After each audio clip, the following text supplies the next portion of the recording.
59% of employees have worked with a micromanager.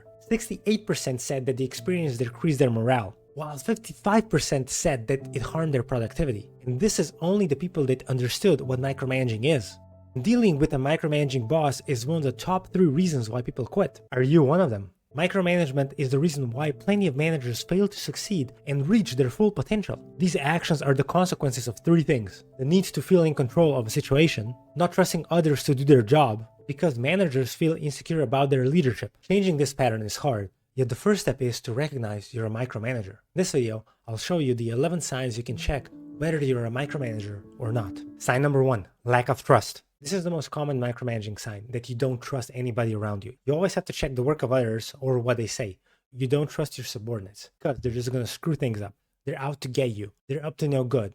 And you're the only one that knows what's happening. So there's one simple thing you can actually do to change this. You need to earn their trust. They already have yours. It's a simple mindset change that's going to actually pay dividends in the long run. You're a manager.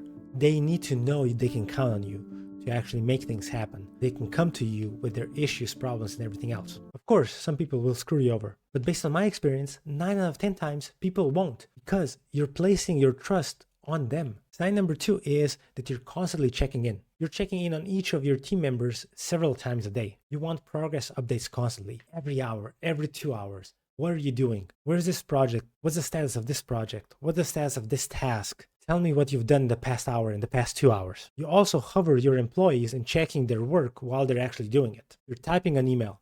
They're actually doing a task or updating something, and you're actually hovering over them, whether that's on a Zoom call or you're just looking over their shoulder and actually checking what they're typing in. Just stop. You're also monitoring every second, every minute, and every hour of their day. Are they productive? What they've been doing? Have they been doing enough? Are there any minutes that they could actually be doing something more productive? At the same time, you're demanding of them to tell you and write you about every detailed task they did that day, so that you know that every second of their day, every second that they worked for you is done productively. Sign number 3, you're controlling all communication. You need to be CC'd in every single email that your team sends. It doesn't matter what email it is, you want to be CC'd in every single freaking email. You also demand to be in every single channel. Whatever channel your team's using, you want to be in everywhere. Your team actually has channels that you're not involved with, so they can actually do their work more peacefully and more effectively than you actually think that they can do. What you also do is that you demand that before people send any emails, is that you want to double check their emails and actually approve them. You always need to make sure that that dot or that comma is in the right place, because you know, 1 comma, 1 full stop is actually going to show how horrible of a manager you are. Sign number 4 is that you set up unrealistic expectations and deadlines. You set up stupid KPIs because your manager told you so, and you don't want to let that manager down because that may be your promotion, but you don't care about your subordinates. You just want to look really nice for your manager. The deadlines that you actually set are a make-a-wish and cannot be followed or fulfilled at all. Oh, that project needs to be done within a month, even though everybody knows it can only be done within 3 months because of point A, point B, or point C. But because your managers told you, hey, we really need this done within a month, you don't have the moral courage, an actual backbone to tell them it's not possible because of A, B, and C. When your arbitrary KPIs and deadlines aren't met, you go into sign number 5, which is you punish people. If you fail, your team gets punished. If a team member fails, they get punished. And you're doing a great job at making your team unproductive, demoralized, and making them quit. And as a result of these 5 signs, what your team is going to do is they're going to make sure they triple check everything before they send you anything.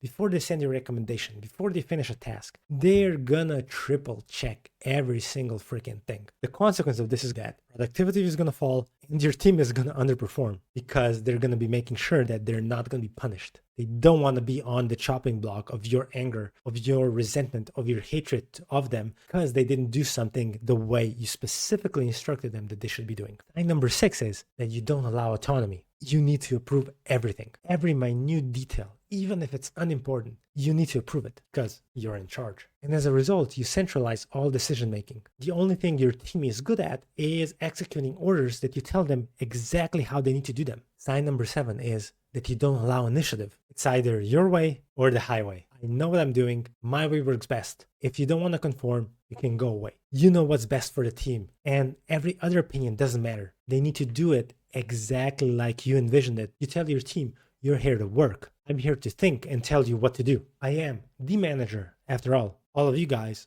are just workers. Sign number 8 is that you focus on details over outcomes. Every single thing needs to be perfect. Every single mistake is unacceptable. If a dot or a comma is wrong in the email, that's unacceptable because that reflects badly on you as a manager. It doesn't matter if the project was done amazingly, even though the KPIs were met, the outcomes were met, the deadlines were met, but they forgot the dot on that really important email, and that's unacceptable. Sign number 9 is that you overcomplicate instructions. You go into every single minute detail about how a task should be done. It needs to be followed to the letter. And as a result, your team is often confused about the instructions, and you actually start thinking that they're incompetent, whereas the real reason is it's all about you. And then we go to sign number 10, which is I'll just do it myself. I know the best way how to do it, and others don't. They're just gonna overcomplicate things.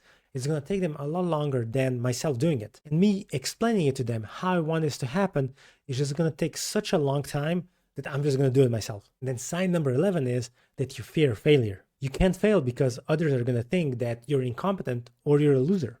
You don't fail, you only succeed. And what you do best is you're just gonna fake it until you make it. You're just gonna make shit up, make stuff up until you actually succeed in something, or you actually think you've succeeded in something with big parentheses. So these are the 11 signs of a micromanager. And if you have 2 or more of them, you are a micromanager. And if you want to know what are the 11 ways to avoid micromanaging, check this video over here. Goodbye, micromanager.